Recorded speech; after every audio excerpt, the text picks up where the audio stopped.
اس video میں ہم سیکھیں گے قرآن کریم کے 10 مشکل صیغے اور ان کو حل کرنے کا طریقہ۔ قرآن کریم کے اندر بعض علم الصرف کے اعتبار سے ایسے صیغے آئے ہیں کہ ان کو بظاہر جو ہے وہ ایک جو عربی گرامر کو پڑھنے والا طالب علم ہوتا ہے اس کے لیے وہ صیغہ الجھن کا باعث بن جاتا ہے کہ یہ صیغہ ہے کیا، اور میں نے جو قواعد پڑھے تھے ان قواعد کے مطابق تو میری سمجھ میں نہیں آ رہا۔ تو اب ضرورت ہوتی ہے کہ اسے یہ بتایا جائے کہ بھائی یہ اصل میں یہ یوں تھا، یہ یوں تھا، اور یہ ان دو لفظوں کو ملانے سے اور یہ اس طریقے سے یہ لفظ اس طرح وجود میں آیا ہے۔ تو اس ویڈیو میں آپ کے سامنے قرآن کریم کے 10 بہت مشکل اور پیچیدہ صیغوں کا تفصیلی اور آسان حل پیش کروں گا انشاءاللہ۔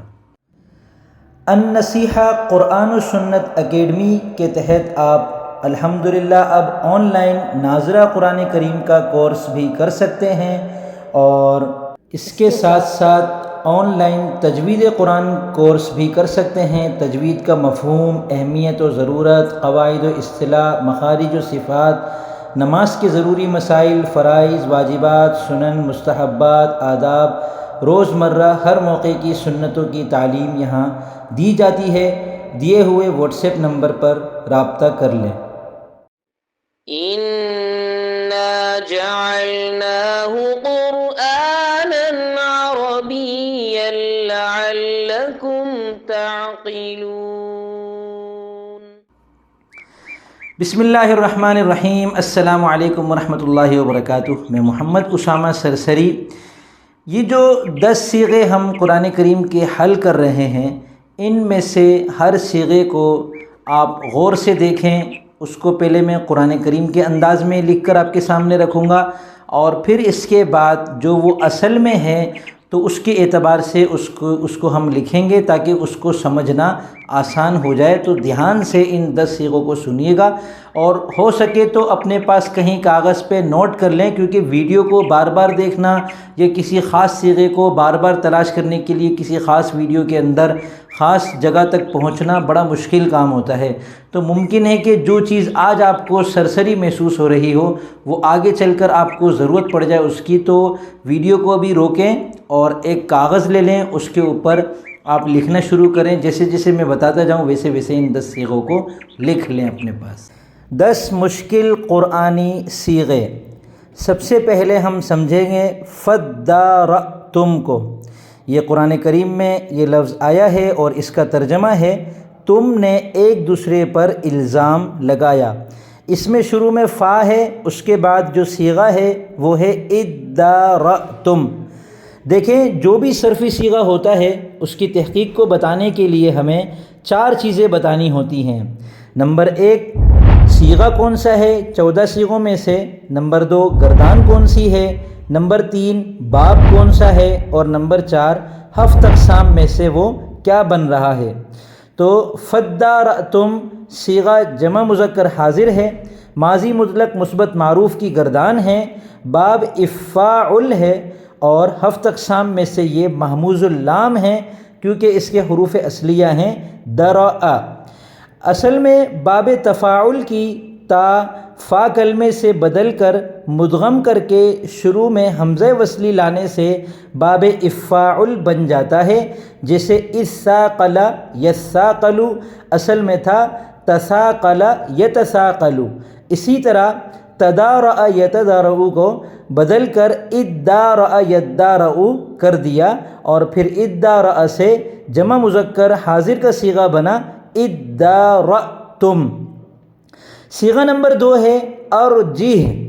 اب یہاں مشکل یہ پیش آتی ہے کہ یہ بظاہر اکرم کے وزن پر ہے، اور اس کے حروف اصلیہ بظاہر ایسا لگتا ہے کہ را، جیم اور ہا ہیں، حالانکہ ایسا نہیں ہے۔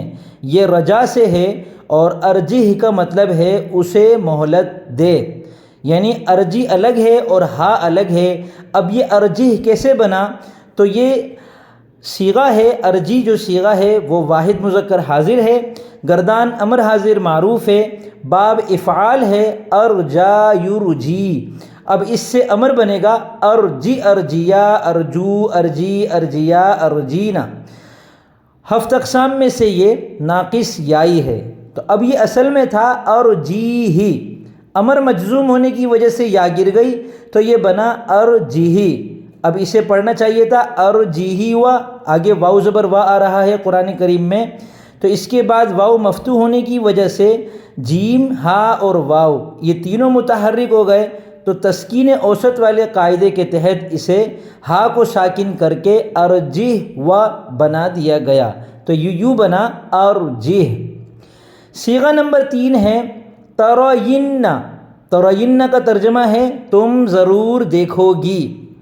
صیغہ واحد مؤنث حاضر، فعل مضارع معروف کے ساتھ نون مؤکد کا اضافہ کر کے اسے فعل مضارع معروف ہی رہنے دیا گیا اور آگے نون تاکید کا اضافہ کیا گیا۔ باب فتح یفتح ہے، رآ یرا، اور ہفت اقسام میں سے یہ محموز العین اور ناقص یائی ہے کیونکہ اس کے حروف اصلیہ ہیں رآیا۔ ترین اصل میں تھا ترینا، اس کے بعد نون تاکید کا اضافہ کیا تو نون اعرابی گر گیا اور یہ بنا ترین۔ اب اجتماع ساکنین ہو گیا، پہلا ساکن چونکہ غیر مدہ تھا تو اسے کسرہ دے دیا تو یوں یہ ہو گیا ترین۔ صیغہ نمبر 4 ہے قالین۔ جی ہاں، قرآن کریم میں لفظ قالین بھی آیا ہے۔ قالین کا ترجمہ ہے ناپسند کر کے چھوڑنے والے۔ صیغہ جمع مذکر ہے، باب گردان اسم فاعل ہے، باب ضرب یضرب ہے اور ہفت اقسام میں سے یہ ناقص یائی ہے قلا یقلی۔ قلا یقلی سے اسم فاعل بنا قالن، جیسے رما یرمی سے بنتا ہے رامن۔ قالن، قالیان، قالون، قالیت، قالیتان، قالیات۔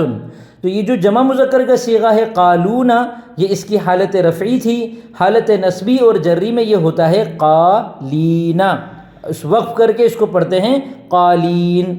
صیغہ نمبر 5 ہے لن فضوا، اس کا ترجمہ ہے منتشر ہو جاتے۔ اصل میں یہ ہے لام تاکید اور انفضوا کو ملا کر لن فضوا، تو یہ صیغہ ہے انفضوا۔ صیغہ جمع مذکر غائب، گردان ماضی مطلق منفی معروف، باب انفعال اور ہفت اقسام میں سے یہ مضاف ہے کیونکہ اس کے حروف اصلیہ ہیں فضض، تو اس سے فضض سے یہ بنا انفضوا، شروع میں لام لگایا تو حمزہ وصلی گر گیا تو یہ بنا لن فضوا۔ صیغہ نمبر 6 ہے استغفرتا۔ اب اس میں اشکال یہ ہوتا ہے کہ باب استفعال میں جو ماضی کے صیغے ہوتے ہیں ان میں شروع میں حمزہ وصلی مکسور ہوتا ہے اور اس کی گردان کے تحت تو ہونا چاہیے استغفرتا۔ قرآن کریم میں استغفرتا آیا ہے، استغفرتا کا ترجمہ ہے کیا تم نے استغفار کیا؟ اصل میں اس کے شروع میں حمزہ استفہام کا لگایا تو اس کے لگنے کی وجہ سے استغفرتا کا جو حمزہ وصلی تھا وہ گر گیا تو یہ بنا استغفرتا۔ یہ صیغہ واحد مذکر حاضر ہے، گردان ماضی مطلق مثبت معروف ہے، باب استفعال ہے، ہفت اقسام میں سے صحیح ہے۔ صیغہ نمبر 7 ہے انمنا۔ اب بظاہر دیکھنے میں ایسا لگتا ہے کہ انا کے بعد منا آ رہا ہے تو یہ ایک نیا طالب علم تشویش میں پڑ جاتا ہے کہ یہ کون سا صیغہ ہے۔ اصل میں یہ ان الگ ہے اور آگے نمنا الگ ہے۔ نمنا چونکہ فعل مضارع ہے اور ان چونکہ ناصبہ ہے تو اس وجہ سے نمنو کے بجائے نمنا ہے۔ ان نمنا کا ترجمہ ہے کہ ہم احسان کریں۔ صیغہ جمع متکلم، گردان مضارع مثبت معروف اور باب نصر ینصر، ہفت اقسام میں سے یہ مضاف ہے کیونکہ اس کے حروف اصلیہ ہیں مننا۔ من کہتے ہیں احسان کرنے کو، مننا اس نے احسان کیا، یمنو وہ احسان کرتا ہے، نمنو ہم احسان کرتے ہیں، ان نمنا کہ ہم احسان کریں۔ ان ناصبہ کا ترجمہ ہوتا ہے کہ۔ صیغہ نمبر 8 ہے فمن اضطر، اس کا ترجمہ ہے پس جو مجبور ہوئے۔ تو اب جو مجبور ہوا، یہ جو پس ہے اس کی عربی ہے فا، اور من کا مطلب ہے جو، یہ موصول کا ہے، اور آگے جو صیغہ تھا وہ تھا اضطر، من ملنے کی وجہ سے یہ بنا من اضطر کیونکہ اس کے شروع میں جو حمزہ وصلی تھا وہ گر گیا۔ صیغہ واحد مذکر غائب، گردان ماضی مطلق مثبت مجہول، باب افتعال ہے، اضطر یضطر، اور ہفت اقسام میں سے یہ مضاعف ہے کیونکہ اس کے حروف اصلیہ ہیں ضرر، را کی تکرار کی وجہ سے یہ مضاعف ہے۔ اور اضطر سے ماضی مجہول بنتا ہے اضطر، اصل میں تھا اضطرر، باب افتعال کی جو تا ہے فا کلمے میں ضاد کی وجہ سے اسے طا سے بدل دیا گیا۔ صیغہ نمبر 9 ہے فم بجست، اس کا ترجمہ ہے چشمے پھوٹ پڑے۔ صیغہ واحد مؤنث غائب، ماضی مطلق مثبت معروف، باب انفعال ہے ام بجسا، اصل میں ہے ان بجس ینبجسو، جیسے ان فطر ینفطرو، با نون ساکن کے بعد ہے اس وجہ سے نون کو پڑھنے میں میم پڑھتے ہیں۔